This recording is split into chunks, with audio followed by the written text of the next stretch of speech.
Oh, here we go. I'm so excited. Stephen Curry, not only did he win yesterday in Lake Tahoe, he had this over the weekend. It's obvious he can really play. Boy, this is right at it if it gets there. How about that? Are you kidding me? Are you kidding me?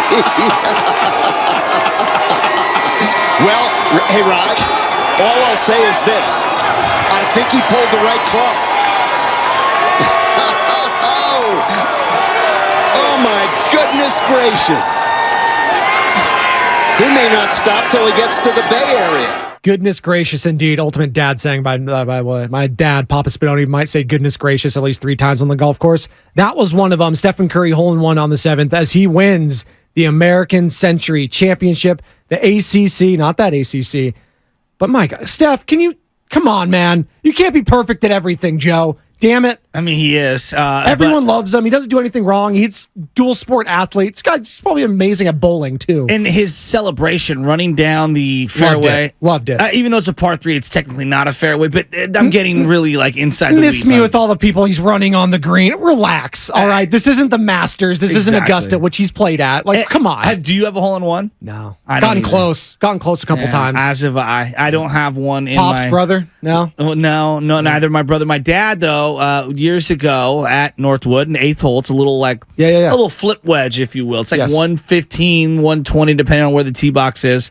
He, scalded one and goes, let me drop another one, hit another one. Boom, and drops it right in. My grandfather, without hesitation, turns and goes, that's a hell of a par. I love Grandpa Shasky. He's the best, man. He really is. He's an OG. Like, when I think of the OGs, like, sitting around in The Sopranos and stuff like that, I think of Papa Shasky, Grandpa Shasky there. But I mean, it's not only does the guy get a hole-in-one, he wins the tournament with an eagle walk-off. Now, here's a couple of things. For those that are uneducated and maybe just don't understand golf well enough, Steph's very good. There's no question about it. Very good. We all have to pump the brakes a little on this. Could he go pro when he's done? And no. I just don't Who's saying that? Who's saying he's going pro? Well, it's just, I think people recklessly put things out on the internet about how good Steph is in one sport and how it'll translate. Once he retires, if he dedicated all his energy and effort to trying to get into, it's not going to happen. It's just, again, he's awesome. He's amazing in golf. It sounds like I'm trying to be a hater. I'm not. I'm saying I think people are discrediting the amount of skill it takes to even make it on the Korn Ferry Tour. No, these are the best of the best of the best. Well, we did this with Tony Romo about like a decade ago when he was still with the Cowboys. And we usually had segments on it because it was the quarterback of the Cowboys. Is he too distracted with golf? Is he spending way too much time on golf and not focusing on his football craft? It's like, relax. All right, Skip, I know you're talking about. That was the guy who was talking about it. Skip Bayless. Well, a lot of Warrior fans were too. By the way, do you see who's rumored to be the next in line for that job? Undisputed. Richard Sherman. Richard Sherman with Skip Bayless. Can you imagine that? Richard Sherman with Skip Bayless. Actually, I could. I could imagine that. You think of the way back, the battles they had. Smart, though. Is he? Yeah, Stanford I think he's educated. too smart for that. I think he's just too smart for that. But needless to say, look, Steph's excellent. He's excellent. I just think that people don't understand the average college player that's going into, the Korn Ferry Tour or guys that maybe have dropped down from the PGA Tour. The amount of golf balls that they've hit in their lifetime is through the roof. And as great as Steph Curry is, could he make it on certain circuits and have a nice weekend? There's no question about it. All right. The game is extremely humbling. Michael Jordan is a great example of somebody like he went to the minors and he struggled in minor league baseball. You know how good he was to even struggle in minor league baseball as opposed to getting himself laughed right off the field? No, it's a good point. And he's one of the greatest athletes in the history of forever. So a great weekend in sports. Yes, Stephen Curry winning the ACC championship there up in Tahoe. Another great weekend for Carlos Alcaraz. He's still amazing. He's still amazing. Yeah, Carlos Alcaraz too, the 20-year-old Spaniard taking out Novak Djokovic. Wimbledon, awesome. It felt like a passing of the torch there too, and I want to get into that as the show goes on today at 888-957-9570. Passing of the torch moment in sports. We saw this with Federer and Pete Sampras back early 2000s, late 90s, whenever that was. Rafa with Federer, him winning in Wimbledon in the 5th set also. And now Carlos Alcaraz taking out the old man, Novak Djokovic, 20 years old. He feels like, this is going to be his time for the next decade plus. When did that feel like in other sports? Was it Brady and Mahomes? Was it, I don't know, was there a Bonds moment where he passed it to someone else that took that next step? 888-957-9570. passing the torch moment in sports, because it felt like that when I was watching it yesterday, and Novak came out strong, 6-1 first set, and it felt like, oh man, maybe the nerves are too big for him. And this kid, he's unflappable. 2 straight sets, and then Novak gets another one, goes to the 5th and final decider. The athleticism that he showed yesterday, and Novak Djokovic is one of the most well-conditioned athletes in the history of tennis. Yeah. For him to take him out, and Novak was going for the calendar slam on grass, it was unbelievable. Passing of the torch, in retrospect, did the 2015 finals feel like a passing of the torch between LeBron and Steph Curry? Not necessarily that Steph was better than LeBron, but that now that we've looked back on it, we didn't realize the effect it would have on basketball, on the media landscape, on the cultural impact. I don't think we felt that way in real time, but I think in retrospect, that first finals for the Warriors, I don't think you get what the modern game and what the high school and youth level game has become without that moment. No, it's a great point. You see, the 3-point game has just exploded since then. It's pretty crazy. And then just not only the branding of Stephen Curry, like just think of Steph from that moment winning that first chip.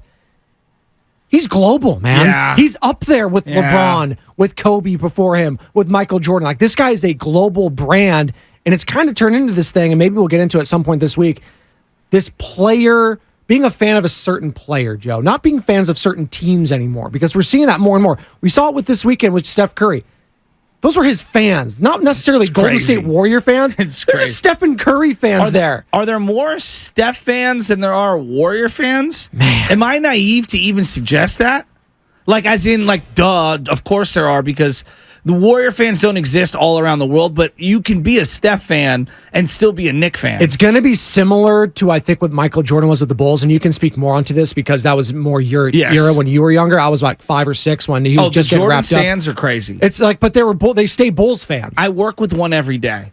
Oh, boy. Not you. Oh, Bonte. Like and I look. Jordan's awesome, but like Jordan could do no wrong. You know what I mean? Like no matter what. And I don't know. It's interesting. I feel like we've Joe Montana, Michael Jordan, because of the lack of social media and kind of the mystique and aura around those particular individuals, we've elevated them to almost godlike status. Speaking of godlike status, and we're bouncing around here because it was just an awesome weekend of sports. 888-957-9570. This is the Morning Roast. I'm your host, Joe Spadoni, in all week for Bonte Hill, who's out in Hawaii. Relax. And he's to stop texting the group thread. Bonte, get some sleep. It's 3:15 a.m. I know you're not chiming in. I hope he's not. Just relax, buddy. Go have a Mai Tai. Go have, what do you have? A pina colada? Sex on the beach. That's what it's called, right? Drinks tend to give you the big headaches because you get dehydrated quicker. Well, he was saying, he's like, I'm not a big drinker when it's hot out there, and it's probably really toasty July in Hawaii. But come on, man. Is he a pool guy, you think? More of a pool guy than a beach guy? Yeah, probably more of a pool guy. There you go.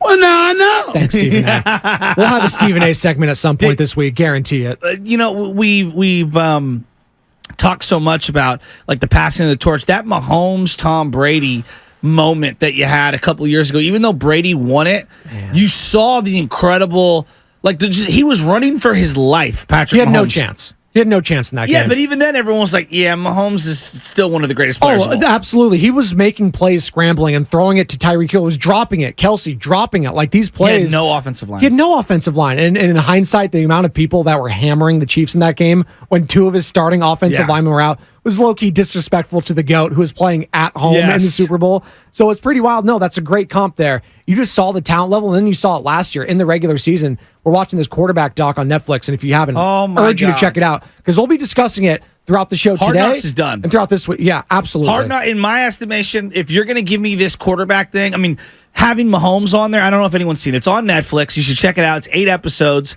and I don't want to give away all of it, but you could watch the first couple episodes, and to me, I would say to you, it's the best current Hard Knocksian, look in the everyday life of a sport athlete that we've seen. It's really cool too, because you have the best of the best. You got Mahomes, the greatest of the greatest right now. Then you got kind of a middle tier, above average, and Kirk Cousins, your 10 to 15 tier. And then you got Mariota, a journeyman type, just trying to stick around. So you get the different perspective of all these guys at different parts of their careers. It's amazing. It's incredible. And just Patrick Mahomes for a second here. I hate how good he is, Joe Shasky. Like, I'm a Raider fan. You gotta love him even more. But you got, and him and Crosby going at it in episode 1. It was so damn cool. But I look at him and I compare him with Brock Purdy. It's hard for my head to wrap around. And I know Brock was unbelievable in those 8 games. He was unbelievable. But those are the guys you're going to have to beat in the Super Bowl. I mean, and I know he looked great when he came out, but hurt arm on an already kind of a noodle arm for Brock Purdy. Yeah. He's not super athletic. He's mobile, but not super athletic.